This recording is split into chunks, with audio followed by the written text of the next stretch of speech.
نبی ہوتا اگر کوئی تو بعد اپنے عمر ہوتا، نبی ہوتا اگر کوئی تو بعد اپنے عمر ہوتا، یہ خود آقا نے فرمایا عمر آیا۔ بڑی سازشی لوگ ہوتے ہیں کہ پانی صاحب بھی آپ کی کسی بات میں، اسد عمر صاحب، یہ عمر جو ہے نا جن کے ناموں میں کہیں نہ کہیں عمر آتا ہے، بڑی سازشی لوگ ہوتے ہیں۔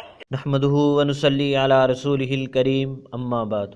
معزز سامعین، السلام علیکم ورحمۃ اللہ وبرکاتہ۔ ابھی آپ حضرات نے جس شخص کی گفتگو سنی، یہ ARY کا اینکر ہے کاشف عباسی، جو نام عمر کے بارے میں اتنی گھٹیا بات کہہ رہا ہے کہ جس شخص کے بھی نام میں کہیں نہ کہیں عمر ہوتا ہے وہی ساشی ہوتا ہے۔ یہ شخص سیدنا عمر رضی اللہ تعالیٰ عنہ کے نام اور آپ کی عظمت سے بالکل جاہل ہے۔ اس کو یہ نہیں پتہ کہ حضرت عمر رضی اللہ تعالیٰ عنہ کتنی عظمت والے انسان تھے، حضرت عمر رضی اللہ تعالیٰ عنہ کا نام بھی کتنی عظمت والا ہے۔ آپ رضی اللہ تعالیٰ عنہ کی عظمت اور شان پر چند احادیث مبارکہ سنیے ذرا۔ نبی مکرم صلی اللہ علیہ وسلم نے فرمایا، اے ابن خطاب، والذی نفسی بیدہ ما لقیک الشیطان سالکا فجا قط الا سلک فجا غیر فجک۔ فرمایا کہ جب شیطان کا کسی راستے سے تیرا آمنا سامنا ہو جاتا ہے، شیطان تیرے سامنے آ جائے تو وہ راستہ تبدیل کر لیتا ہے۔ حضرت عمر رضی اللہ تعالیٰ عنہ کا راستہ دیکھ کر تو شیطان بھی اپنا راستہ تبدیل کر لیتا تھا۔ صحیح بخاری حدیث نمبر 3683۔ دوسری روایت سنیے، آپ صلی اللہ علیہ وسلم نے ارشاد فرمایا، انی لانظر الی شیاطین الانس والجن قد فروا من عمر۔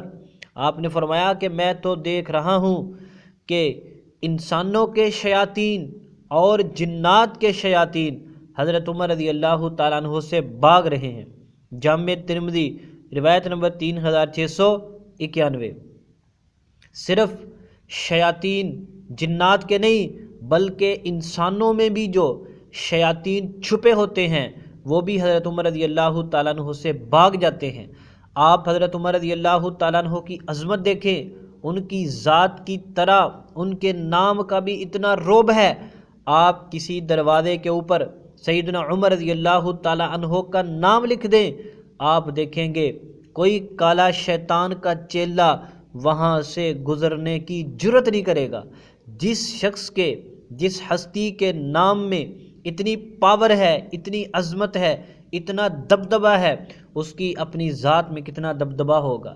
اس لیے آپ صلی اللہ علیہ وسلم نے سچ فرمایا کہ صرف جنات کے شیاطین نہیں، انسانوں کے شیاطین بھی حضرت عمر رضی اللہ تعالیٰ عنہ سے بھاگ جاتے ہیں، آپ کی ذات سے بھی اور آپ کے نام سے بھی۔ ایک اور روایت سنیے، آپ صلی اللہ علیہ وسلم نے ارشاد فرمایا، ان الشیطان لا یخاف منک یا عمر۔ اے عمر، شیطان تجھ سے ڈرتا ہے، بے شک شیطان تجھ سے البتہ ڈرتا ہے۔ کتنی تاکید کے ساتھ آپ صلی اللہ علیہ وسلم نے جملہ فرمایا کہ شیطان حضرت عمر رضی اللہ تعالیٰ عنہ سے ڈرتا ہے۔ جامع ترمذی حدیث نمبر 3690۔ یہ جو چند روایات ہیں جو آپ کے سامنے پیش کی گئیں حضرت عمر رضی اللہ تعالیٰ عنہ کے متعلق، حضرت عمر رضی اللہ تعالیٰ عنہ کی ذات سے بھی، حضرت عمر رضی اللہ تعالیٰ عنہ کے نام سے بھی، اور سازشیں اور دھوکہ، یہ تو گھٹیا کام ہے، یہ تو شیطان کا کام ہے۔ اور حضرت عمر رضی اللہ تعالیٰ عنہ کا نام یہ سازشیں نہیں سکھاتا، بلکہ سیدنا عمر رضی اللہ تعالیٰ عنہ کا نام بندے کو دلیر بناتا ہے، بندے میں جرت پیدا کرتا ہے، بندے میں بہادری پیدا کرتا ہے۔ اور باقی رہی یہ بات، جس طرح نام کا اثر ہوتا ہے شخصیت کے اوپر، اسی طرح صحبت کا بھی اثر ہوتا ہے۔ لیکن اگر کوئی ازلی بدبخت ہو تو جس طرح اس پر صحبت اثر نہیں کرتی، آپ نوح علیہ السلام کو دیکھیں، اتنا عرصہ ان کے ساتھ رہنے والی ان کی بیوی مسلمان نہیں ہوئی، ان کا بیٹا مسلمان نہیں ہوا، حالانکہ صحبت اثر کرتی ہے، لیکن عدلی بدبخت کے اوپر صحبت کیا اثر کرے گی؟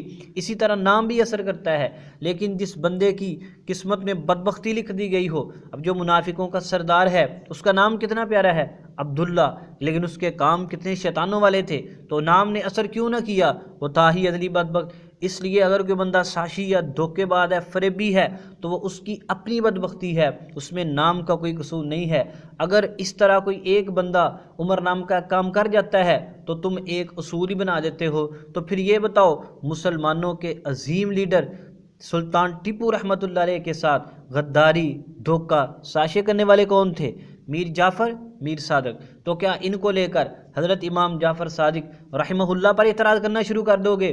نہ، وہ اس کی اپنی بدبختی ہے، اس نے اپنے نام کی لاج نہیں رکھی، اپنے دین کی لاج نہیں رکھی۔ اس لیے کاشف عباسی کا حضرت سیدنا عمر رضی اللہ تعالیٰ عنہ کے متعلق، آپ کے نام کے متعلق گھٹیا الفاظ استعمال کرنا یہ بالکل غلط ہے، ہم اس کی سخت مذمت کرتے ہیں، اور ہم اپنے سننے والے تمام اہل سنت سے کہتے ہیں کہ اپنے اپنے سوشل میڈیا اکاؤنٹس کے اوپر اس کی بھرپور تردید کریں، یا تو یہ شخص توبہ کرے، ورنہ حکومتی اداروں کو چاہیے کہ اس آدمی کو سخت سزا دیں، تاکہ بعد میں کسی شخص کی بھی حضرت عمر یا دیگر صحابہ کرام کے بارے میں ایسی بات کرنے کی جرت پیدا نہ ہو۔